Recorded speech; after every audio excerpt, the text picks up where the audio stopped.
L'actualité économique, l'industrie va mal, mais elle n'est pas morte. Il faut encourager les activités du futur. C'est le message d'Arnaud Montebourg qui a lancé en grande pompe 34 chantiers du futur tout à l'heure à l'Elysée avec François Hollande. À cette occasion, vous le voyez, le président de la République avait accueilli un robot qui lui a demandé une photo souvenir. La France renoue donc avec une tradition nationale qui, de Colbert à Pompidou, vise à faire de l'État un facilitateur. 3,5 milliards seront consacrés dans le cadre du Grand Emprunt. Bonsoir Arnaud Montebourg. Bonsoir. Vous publiez dans le même temps la bataille du Made in France chez Flammarion. Une ode parfois exaltée au patriotisme industriel. Vous avez souvent été perçu comme ministre pompier contre les faillites. Cette fois, vous enfilez les habits de l'architecte. Juste avant d'en parler, un exemple concret d'un de ces 34 plans qui vont de la chimie verte au numérique et qui concernent également justement la robotique. Reportage près de Biarritz, Fabien Chadeau, Benjamin Poulain. À bord de ce véhicule blindé, un bijou de technologie. Pas de conducteur, mais à la place, un robot. L'inventeur, c'est ce patron de PME spécialisé dans la robotique. L'idée que nous suivons, c'est de remplacer le chauffeur par un robot, entre guillemets, par des mécanismes qui bougent le volant tout seul, qui changent les vitesses tout seul. Des commandes comme celle-ci lui permettent de faire vivre son entreprise de 22 salariés depuis 30 ans. Mais pour la faire décoller, il mise sur un nouveau produit, ce petit robot de compagnie destiné aux personnes âgées. Son rôle, les aider dans leurs tâches quotidiennes et surtout, en cas de pépin de santé, prévenir les secours. Bonjour Patricia. Bonjour docteur. Ce robot, c'est 6 ans de recherche, 2 millions d'euros d'investis. Aujourd'hui, il faut lancer la fabrication à grande échelle, mais problème, c'est trop cher. Cette entreprise aurait besoin d'un coup de pouce. Ce qui serait très intéressant pour nous, c'est que le gouvernement aide directement les acquéreurs potentiels qui demandent ces robots, qui ont besoin de ces robots, en passant des précommandes. Des précommandes qui permettraient à l'entreprise de décrocher des financements auprès des investisseurs.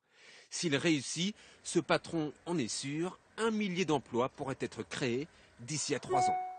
Arnaud Montebourg, soyons concrets et poursuivons sur cet exemple. Est-ce que l'État, par exemple en l'occurrence, est prêt à passer des précommandes? Est-ce que c'est cela aider l'industrie du futur? Notamment, l'État unit les capitaux privés, l'argent public, l'initiative privée, l'action publique et évidemment la commande publique fait partie des leviers par lesquels nous pouvons doper, booster des entreprises qui sont en train de réussir sur les marchés mondiaux mais qui ont besoin de s'élargir et de créer des emplois. Notre objectif avec ces 34 plans industriels, c'est de recréer les emplois que nous avons perdus dans la crise. Nous avons perdu 750 000 emplois en 10 ans, d'emplois industriels, d'ouvriers, de techniciens, d'ingénieurs, de cadres. Et nous voulons en recréer en 10 ans environ 480 000 emplois. Ce sont des emplois qui vont être nécessaires pour permettre à la France de retrouver une base productive, donner le pain quotidien aux Français. Alors, est-ce le rôle de l'État d'intervenir ainsi dans l'industrie et dans l'industrie de demain? Écoutez un économiste, il n'est pas d'accord, il s'appelle Augustin Landier. Le gouvernement ne peut pas décréter ce que va être le tissu économique de la France. Cette idée-là, elle est véritablement dangereuse. On assiste à une sorte de renouveau du colbertisme, sans véritable doctrine industrielle sur la manière dont l'argent public, qui est derrière ce nouveau programme de planification, va être utilisé. Alors, est-ce que l'État est qualifié pour comprendre les besoins du futur? On se souvient bien sûr d'Airbus, du TGV, mais il y a aussi eu le Concorde ou le plan câble, qui étaient des gouffres. Ce sont des plans imaginés par les industriels eux-mêmes. D'ailleurs, cet économiste ne semble pas connaître la réalité de nos projets, car ce sont des projets qui viennent du terrain et qui, d'ailleurs, sont nos points forts dans la mondialisation. Donc il s'agit finalement de doper nos atouts et de concentrer sur nos points forts, les moyens, les ressources, les technologies, de manière à avoir des entreprises qui créent des usines en France. Il n'y a pas de fatalité à ce qu'on consomme toujours des produits fabriqués à 10 000 km. Nous pouvons, relocaliser les activités sur le territoire, mais surtout en créer de nouvelles. Et l'objectif de ces plans, c'est un calendrier, des prototypes, des usines, des emplois. Et avec l'industrie, les pouvoirs publics, les banques et le secteur financier pour financer. On a regardé quelques-uns de ces exemples parmi les 34. On va les voir, ces images, certaines sont étonnantes et on se demande si c'est vraiment le futur. Ce dirigeable, par exemple, ce projet de dirigeable en forme de catamaran pour transporter des charges lourdes, il ferait à peu près 80 mètres de long. Il y a aussi la voiture sans chauffeur. Est-ce qu'on est là plutôt dans Géotrouve-Tout ou est-ce que ce sont vraiment des projets? D'abord, nos concurrents dans le monde sont en train de travailler sur ces projets-là qui vont révolutionner d'abord les transports de fret. Ces dirigeables peuvent transporter 1000 tonnes, ça fait beaucoup de camions, et à 120 km/h et avec de l'hydrogène qui rejette de l'eau et non plus du gaz carbonique dans l'air. Vous voyez que c'est une révolution, c'est une technologie maîtrisée. La question se pose, par exemple, du véhicule sans chauffeur, c'est pour tous les usagers de la voiture qui ne peuvent plus conduire. Et il y a un marché à prendre, une croissance à attraper, des emplois à créer, des usines à installer sur nos territoires dévastés par la crise. Je voudrais vous montrer un classement, et c'est peut-être très important lorsqu'on parle de l'industrie du futur, c'est celui de la compétitivité de la France tel qu'il a été établi par le Forum de Davos il y a quelques jours. La France a encore perdu des places, elle n'est que 23e. Est-ce que ça n'est pas ça d'abord le premier ressort de l'industrie de demain? C'est aussi cela, c'est une des raisons pour lesquelles, avec le rapport gallois, les grandes décisions que nous avons prises il y a quelques mois, nous avons décidé de réduire les impôts pour toutes les entreprises, pour qu'elles augmentent leurs marges, recommencent à investir, se remettent à embaucher si possible, augmenter les salaires quand elles le peuvent, alors qu'aujourd'hui, elles sont étranglées, quelle que soit leur taille d'ailleurs. Donc c'est la première fois que le gouvernement met 20 milliards sur la table. C'est un fait sans précédent, c'est ce qu'on appelle le crédit d'impôt compétitivité emploi.